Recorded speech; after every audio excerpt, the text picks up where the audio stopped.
모르고 먹으면 콩팥에 독이 되는 약 알려드립니다. 네, 이재양 약사께서 친절하게 설명해 주시겠습니다. 네, 우리나라는 약을 정말 쉽게 구할 수 있는 나라잖아요. 그래서 조금만 아파도 병원에 가서 처방 좀 받을 수 있고, 저 병원이 문을 닫았을 때는 약국에 또 가셔가지고 약사님께 약을 살 수 있는 이렇게 건강을 잘 지켜주는 나라인데도 불구하고요. 너무나 약을 쉽게 접하기 때문에 오히려 콩팥에는 독이 될 수 있다는 사실 알고 계신지. 세상에나. 자, 아프니까 약을 먹는 건데 이게 무슨 소리냐, 너무 황당하다 이렇게 말씀하실 수 있는데요. 약은요, 딱 뒤집으면 독이 될 수 있거든요. 나한테 필요 이상 뭐든지 이게 선을 넘으면 안 돼요. 선을 넘어버리면 오히려 독이 되니까 우리나라 사람들이 이제는 약을 너무 많이 먹어서 이 병이 많아지는 시대니까 오늘 방송 잘 들으셨으면 좋겠습니다. 네. 그러니까 많은 분들이 뭐 당뇨 있고 고혈압 있고 또 관절 안 좋고 그러니까 막 약 드시다가 친구들 또 만나요. 그러면은 이게 좋대. 그러면 거라 이러면서 또 하나의 맞아요. 약을 추가하게 돼요. 이런 분들 정말 많으시잖아요. 아니 진짜 요즘 친구들 만나면 약 얘기밖에 안 하는 맞아. 혹시 누구나 다 한두 개 이상은 맞아요. 먹고 있더라고요. 실제로 국민건강보험공단 통계에 따르면은요, 고혈압이나 당뇨 같은 이 만성 질환이 있으신 분들이 10개 이상, 약 60일 이상 복용하는 사람들이요, 약 130만 명이 넘는다고 합니다. 10개 이상 드시는 네. 거예요? 약을 10개를요? 예, 근데 이분들이 대부분 60대 이상이라는 거예요. 그러면 60대 이상의 무려 90% 이상이 이렇게 많은 약물에 노출되어 있다는 이게 거니까. 건강 보조제가 아니라 약이라는 거예요. 그렇죠. 건강보험공단 통계니까요. 그래서 이 약을 너무 많이 이렇게 의존하셔서 건강생활을 하시려고 하면은 오히려 스스로 치유할 수 있는 능력이 떨어진다는 사실을 반드시 인지하셔야 될 것 같아요. 특히 이 교수님이 말씀하신 대로 콩팥은요, 혈액 속에 있는 노폐물을 걸러주는 정수기인데 약이 우리 몸에 노폐물로 인식을 하는 거예요. 그러면 이 신장에서 이걸 다 걸러야 줘야 된단 말이죠. 그러니까 이 무심코 몸에 좋을 거라고 막연하게 드셨던 약들이 콩팥에 무리가 가는 건 당연하죠. 약을 먹음으로 인해서 콩팥이 더 바빠진다는 얘기군요. 그렇죠. 그러면 너무 억울하잖아요. 잘 살아보려고 했던 것이 오히려 부메랑으로 이렇게 돌아온다면. 그래서 여러분들이 드시고 계신 약이 어떤 성분인지 또 어떤 약이 나를 이렇게 힘들게 하는지 정도는 아셔야 네. 내 몸을 지킬 수가 있다는 겁니다. 네. 그래서 오늘은 제가 콩팥에 독이 될 수도 있는 약을 알려드릴 텐데요. 자, 그 전에 제가 질문 하나 할게요. 여러분들 집에 가정 상비약들 있으시죠? 네. 보통 어떤 거 가지고 계신가요? 보통은 진통제 있고 그래, 진통소염제, 소화제 있고. 그리고 소화제. 뭐 그거 맞아요. 기본으로 있잖아요. 대부분 비슷할 거예요. 네. 약국에서도 그런 걸 제일 많이 네. 권하니까. 그런데 이 진통제 같은 경우 있잖아요. 처방전으로도 드시고 약국에서 사서 드시고 친구 것도 드시고 이러면서 엄청 많이 드시는 거예요. 그래서 혹시 여러분들은 그 처방을 받으시거나 약을 사실 때 어떤 성분인지 좀 이렇게 체크하면서 드시나요? 혹시 아시는 분 계신가요? 아니요. 아니, 근데 저는 아이 어릴 때 하도 약을 먹이니까는 좀 보기는 봐요. 네. 어떤 그 해열제 성분이 맞아요. 들어있는지 계열이. 맞아. 애들 약은 좀 꼼꼼히 그런 거 보는데 꼼꼼히 보는데 제 건 잘 안 그 봐요. 자기 거는 아 일단 먹고 보자 아파 죽겠다 이러니까 예. 드시는데 그리고 또 우리가 서로 신뢰해야 되니까 아유 의사가 어려니 그렇죠. 아유 약사가 어려니 이렇게 해서 괜찮겠지 하고 이제 드시는데요. 이 같은 약이라도 꾸준히 지속적으로 오래 드시면 내 몸에서 어떤 역할을 할 수가 있으니까 계속 처방받는 약이라든가 계속 그 습관적으로 드시는 약은 어떤 약인지 살펴보셔야 됩니다. 자, 특히 계속 교수님도 말씀드리고 저도 말씀드리는 이 진통제. 이 진통제가 정말 콩팥에게는 무리를 줄 수가 있거든요. 제일 흔히 먹는 약이잖아요. 맞아요. 가장 많이 드시는데 가장 콩팥에 무리가 될까 봐 제가 오늘 주제로 말씀을 드리는 건데. 아니, 솔직히 아픈데 지금 아파서 지금 진통제 먹었는데 그게 콩팥에 무리를 준다고요? 아니 모든 진통제가 다 콩팥에 안 좋은 건 아니에요. 그럼 어떤 이 진통제? 콩팥. 네. 자, 진통제는 크게 두 가지로 나뉘거든요. 그 통증과 해열을 잡아주는 해열 진통제하고요. 이 통증과 해열뿐만이 아니라 염증까지 잡아주는 소염 진통제. 그런데 콩팥에 무리를 주는 진통제는 소염 진통제. 조금 어려운 말로 비스테로이드성 소염 진통제라고 불립니다. 오. 혹시 아스피린 들어보셨어요? 네. 이부브루펜 들어보셨어요? 그럼요. 들어봤죠. 이게 이제 가장 대표적인 소염 진통제, 이거 말고도 많은데 가장 이제 많이 아시는 성분 말씀드릴게요. 이 소염 진통제가 여러분이 배가 아프든 무릎이 아프든 치아가 아프든 생리통이 있든 뭐 각종 과에서 주로 많이 사용하고 약국에서도 많이 이제 판매를 하는 소염 진통제죠. 그런데 콩팥이 안 좋으신 분들은 이 소염 진통제 성분의 진통제인지 확인을 하시고 이제 드셔야 되는 거예요. 그러면 내가 콩팥이 안 좋다. 그러면 소염 진통제 성분의 진통제는 안 드시는 게 좋은 거죠. 아니 이게 왜 특히 소염 진통제가 콩팥에 안 좋은 거예요? 자, 우리 몸은 끊임없이 우리를 살리려고 노력한다고 제가 누차 말씀드렸잖아요. 네. 이 나이가 드시면 혈관이 자꾸 좁아지잖아요.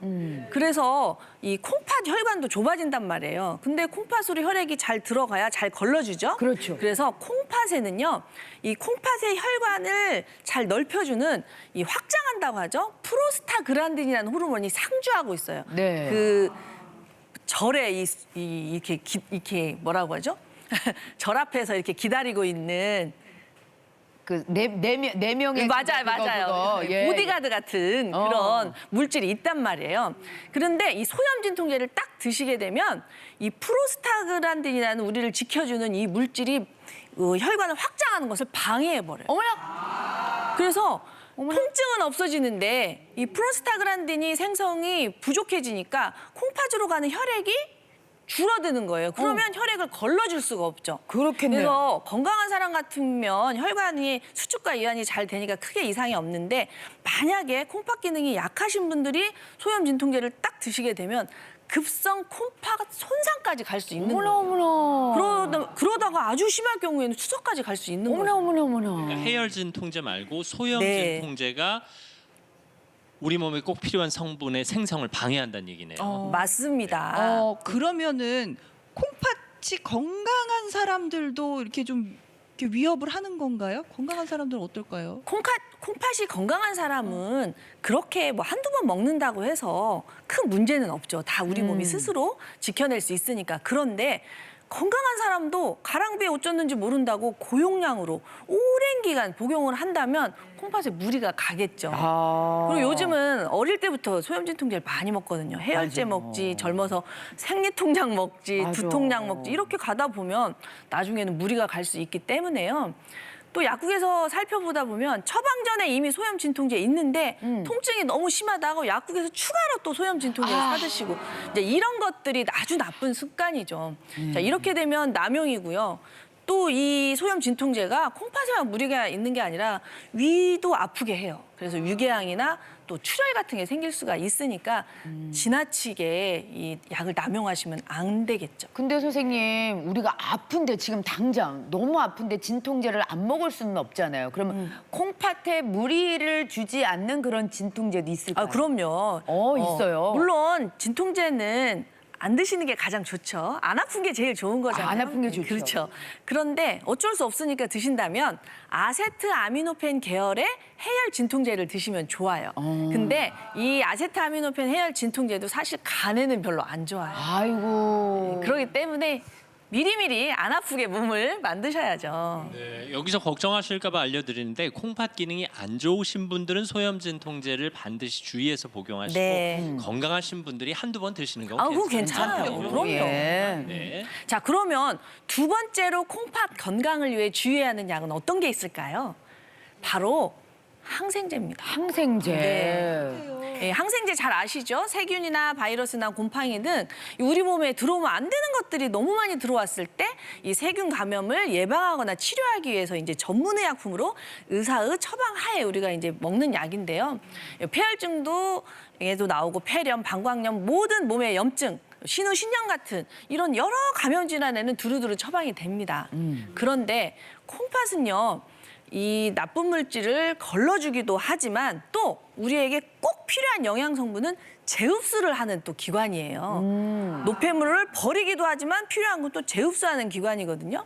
자, 항생제를 먹고 나면은 얘도 우리 몸에서 걸러야 돼요. 이 얘가 나쁜 균을 죽이고 쓰임을 다하면 소변을 통해서 나가줘야 된단 말이에요. 그럼 이런 항생제를 계속 장기간 드시게 되면 어떻게 될까요? 이게 왜 반복이 되면서 콩팥이 계속 항생제에 노출이 되는 거예요. 그럼 뭐가 좋겠어요? 콩팥 세포가 손상이 되겠죠. 그 게다가 나이가 많거나 또 당뇨나 고혈압 등 이런 약을 많이 드시는 분들은 더 많은 영향을 받아서 콩팥이 더 빨리 손상을 받게 되겠죠. 그럼 콩팥 안 좋으신 분들은 항생제는 아예 먹으면 안 되는 걸까요? 아니 그것도 아니에요. 그건 또 그건 아니에요. 네, 모든 항생제가 다 콩팥 독성이 있는 건 아니거든요. 항생제도 종류가 많잖아요. 작용하는 기전도 다르고 또 배설되는 경로도 다르고 대사 방식도 다르기 때문에 이 독성을 유발하는 정도가 다 달라요. 그래서 어떤 항생제는 콩팥으로 나가지 않고 간에서 분해가 된 다음에 담즙을 통해서 이 변으로 배설되기 때문에 이 콩팥 기능이 떨어져 계신 분들에게도 사용을 하거든요. 그러니까 콩팥 기능이 안 좋은 분들은 반드시 의사하고 상의를 할 때 제가 콩팥이 좀 안 좋습니다라고 꼭 얘기를 해야 그 후에 항생제를 처방을 받으셔야 돼요. 임상 의료진과 상담을 해야겠네요. 상담을 해야 그럼요. 돼. 그러면 하다못해 병원에서 감기약 처방 받을 때도 당연하죠, 말씀하셔야겠네요. 당연하죠. 그러면 그러니까 내가 콩팥이 그렇게 뭐 기능이 떨어지지 않았어요.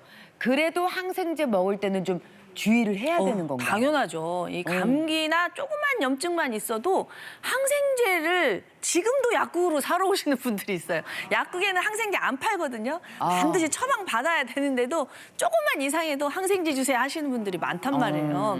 그렇게 항생제를 남용을 하시면 콩팥에는 이 항생제가 정말 필요할 때 작용을 해야 되는데 너무 남용을 하게 되면 항생제 듣지도 않을 뿐더러 콩팥이 점점 나빠지기 때문에 항생제는 반드시 의사의 처방으로 내가 신장이 나쁜지 간이 나쁜지 충분히 설명을 하고 꼭 필요한 만큼만 처방을 받아서 단기간에 드셔야 되는 거죠. 네. 아니 뭐 약사님 말씀 들어보면 약을 먹으란 얘기인지 먹지 말란 얘기인지 콩팥 걱정하면 이 약 못 먹고 간 걱정하면 저 약 못 먹고 의사와 상의한 뒤. 자, 네. 전문의와 또 상의. 약사와 반드시 상담을 하셔서 내 몸의 취약한 부분을 미리 말해라. 네, 이게 너무 중요해요. 남용이 문제지 적당히 드시는 건 괜찮은데 네. 네, 그래서 제가 말씀을 드리는 거고요. 또 하나 또 콩팥에 조심해야 될 약이 있거든요. 바로 혈압약입니다. 혈압약이요.